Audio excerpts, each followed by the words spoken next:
I mean, Dave, you're absolutely right. There's a virtual kind of layer, an imaginative layer always laid across everything that's real. But like that, somehow that layer has become thicker, and the stuff that can, sort of surprise you about people has become thinner. Um, you're just more reliant on your own resources, and I'm just not. I'm not confident that I'm imagining them properly, I guess is what I'm saying. No, I don't look taller on Zoom. I'm totally a short person. That's a lie. I love that you want to share this, but no, it's not true. But surely this is better than when Twitter floated around, and everyone I'm sure on this Zoom call was floating around on Twitter, and we met people that we talked to for a year or two across social media. We never saw their faces. You see them, and all of a sudden it's almost like a transporter Star Trek effect, or maybe a Star Wars effect that they resolve. And I'm like, oh yeah, you are you. So I predict, Jonathan, that it won't be so bad. It is a bit of missing some of the depth of it, but it fills in. There's an amazing amount of signal that's going on. That being said, I have designed my life to be face to face with people at almost all the time in social and in business. And a year into it, where it's just sort of not default, very unusual. Feels very unusual. I'm a very flexible person, but I look at it sort of outside myself, almost clinically, of like, who is this person alone all the time talking to a flat screen with faces on it? It's right now. it's So that amazing. withdrawal from reality, my former reality, could be disturbing to some. Yeah. You know that Billy Joel song, The Stranger? And you realize that there's this kind of like your imagination can substitute partially for reality, right? There's always that, like Dave said, right? There's always that layer of kind of the virtual, and at some point at some point you realize you're not sure where the line is anymore, like how much you're actually just imagining that this is the way things are. There's nobody to stand up to you face to face and say, dude, you've got it kind of wrong. Do you think your imagination has changed or shifted? I don't know. That's the best question I've heard in a dog's age. I think the answer has to be yes, and I'm scared to say that I have no idea how much and in what quality. That is an awesome question. Why aren't you president? I don't understand. I ask myself that all the time. Yeah. No. Are you kidding me? I wake up every day wanting to change the world and also have one hell of a good time.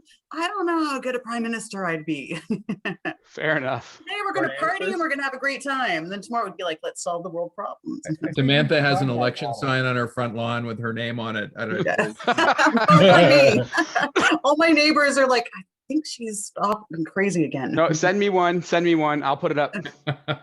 You know what? I've got one for you, Samantha. I had a debate session on Clubhouse. I don't know how many hours ago today, and I went back to what people predicted back in April of 2020, just in terms of, and it's enormous how much humans underestimate sometimes the challenge ahead of them. It was interesting to see IMF and their forecast of what the GDP would go for in the world just creep up every single month. Oh, it's worse than we thought. It's worse than we thought. And it goes back to that old saw of we totally overestimate the amount of change that happens in the short term and underestimate the amount that happens in the long term, right? Completely. Although the last year, I think, somewhat puts the lie to that, right? I mean, the last year, an enormous amount of change happened in the short term. Although, Dave, although, go ahead. Because I've heard it utter out of your mouth before, where it's like, is the change that we just went through this last year almost like the dam breaking? And there was, in a lot of fields, it was stuff that was going to happen anyway. It got sped up. Yeah. Did we really change? I didn't. I think we changed for sure. Like that one I am for sure on. Like just sometimes you are a function of your environment and your upbringing. And believe me, autobiographically, 14 months in your own house will change yourself, right? Particularly if you're anything younger than like 30, that's like at least 3% of your life under lockdown. So yeah. So on that, sorry, go ahead. So I was just asking, is it change or is it natural, the natural flow of life? Oh, Yeah, we're change machines, aren't we? We're design homeostasis is how we built our central nervous system, the endocannabinoid system, all about balance. We're change machines. We're just the world of change. We're the same. The world's flowing through us differently, with less airplane jet fuel. You know, as a parent, I would argue that there is a rhythm that people go through in their lives, right? You know, that old saying, this is a mouthful of big words, right? Ontogeny recapitulates phylogeny. So one of the interpretations of that is that each person's life, each person's evolution reflects the evolution of all of humanity before them. Yeah. So there's sort of a certain rhythm that we go through.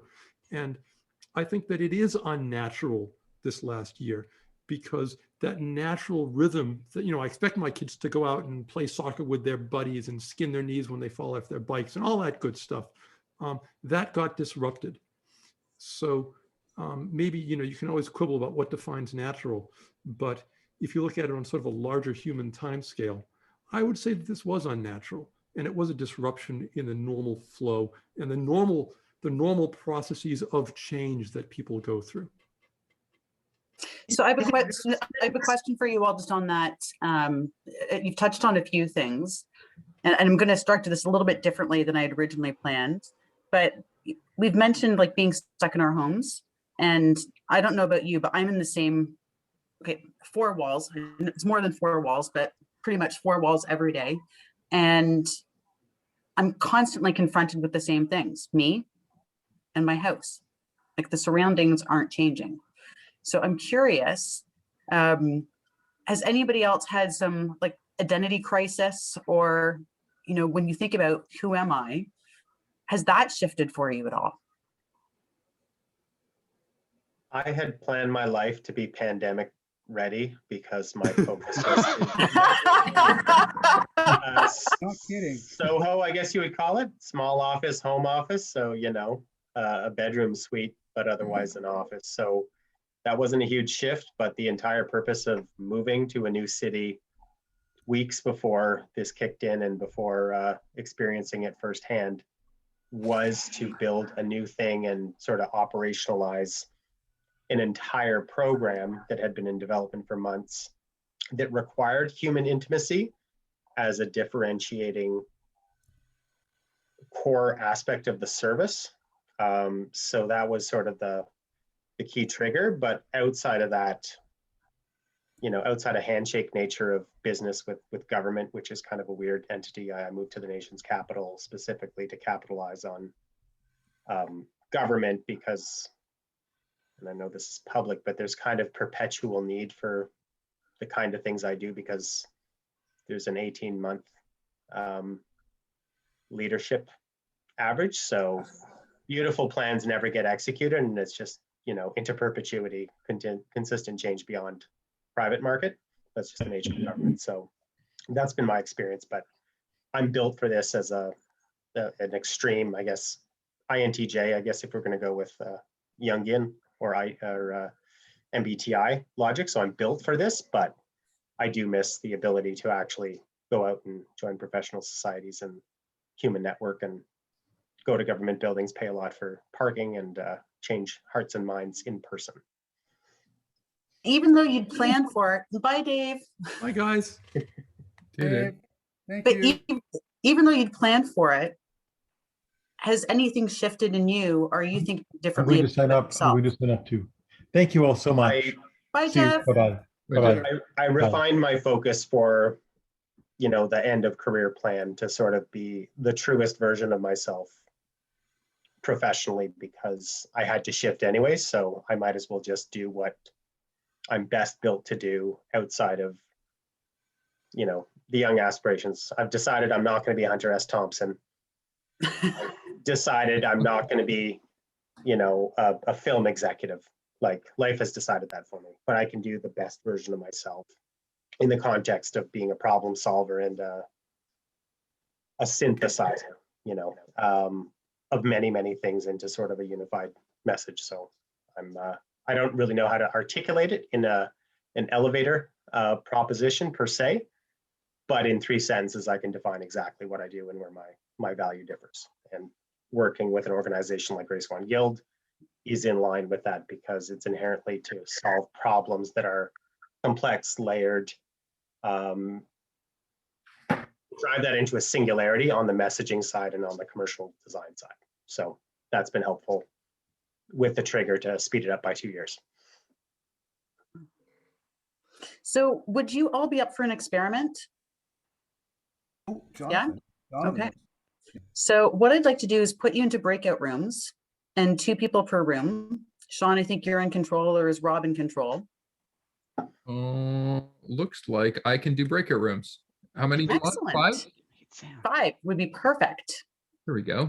Sign And- automatically, or do you want to sign people, or just? No, just let serendipity happen. All right. So here's what I'm thinking is I've been thinking about the fact that, you know, I'm within my 4 walls and constantly asking myself, who am I? And I want us to take 10 minutes, and you're going to do about 3 to 4 minutes per person, where one person is going to be, let's say, person A, and the other person is going to be person B. Person A is going to ask person B, who are you?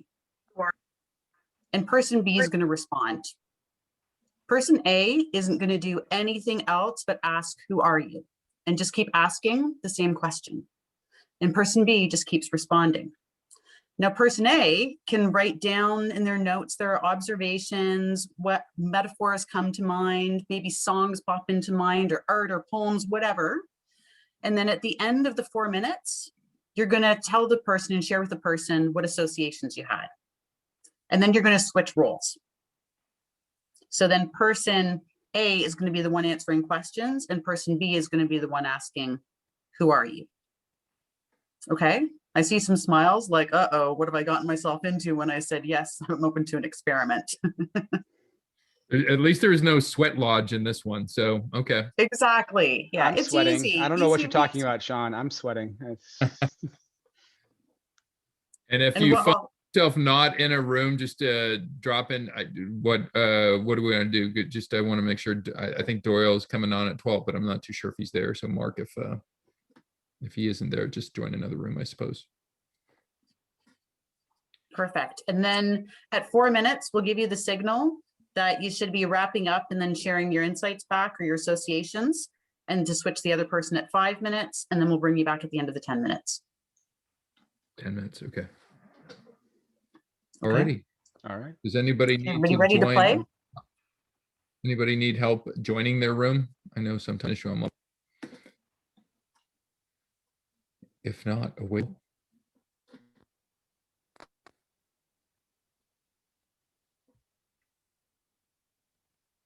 Oh, It's I always gotta the open. I gotta anticipation. open all rooms too. Sorry, my bad. Here we go. Rob, you're joining 5. I'm joining 4, I suppose. Okay.